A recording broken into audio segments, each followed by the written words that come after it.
certaine manière, j'ai envie de faire un appel en disant, hommes de Dieu, soyez transparents. Parce que si vous êtes transparents, vous devrez être capable de montrer vos forces comme vos faiblesses. Et c'est là où j'ai envie de jeter la pierre à personne, pour pas accuser que les hommes de Dieu. Parce que le problème de aussi les hommes de Dieu qui sont dans l'abus parce qu'ils créent des empires, parce qu'ils créent des mouvements, parce qu'ils prennent l'autorité des choses, ils prennent la gloire de Dieu, c'est eux qui font les miracles, c'est eux qui font les prophéties, c'est eux, et ils gonflent, et ils prennent votre argent. Ça, c'est un abus, et ça, c'est un grand problème. Mais le peuple de Dieu ne les a pas aidés à changer. Parce que le peuple de Dieu aussi est prêt à lapider le premier homme de Dieu qui ferait une erreur. Donc, au bout d'un moment, il faut aussi jouer dans les deux camps. Et ne pas jeter la pierre que aux hommes de Dieu qui vous ont blessé, qui vous ont fait du mal, qui ont fait ceci, qui se sont cachés. Et d'un seul coup, tu découvres les secrets, tu dis « Ah, mais honte, comment ai-je pu me faire avoir ?» Le truc, c'est est-ce que tu étais quelqu'un en qui l'homme de Dieu aurait pu se confier?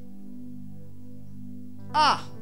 Parce que si tu avais reçu l'information et que le premier réflexe que tu aurais eu, c'était de courir partout sur les réseaux sociaux et de divulguer ce que tu avais reçu, je suis désolé, malheur par qui arrive le scandale.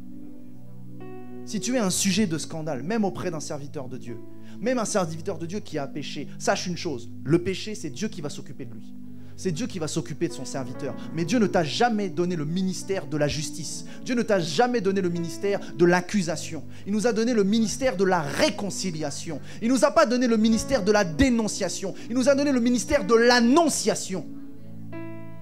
Regardez même dans la parole de Dieu, lorsque quelqu'un était dénoncé, c'était après, voilà les avertissements.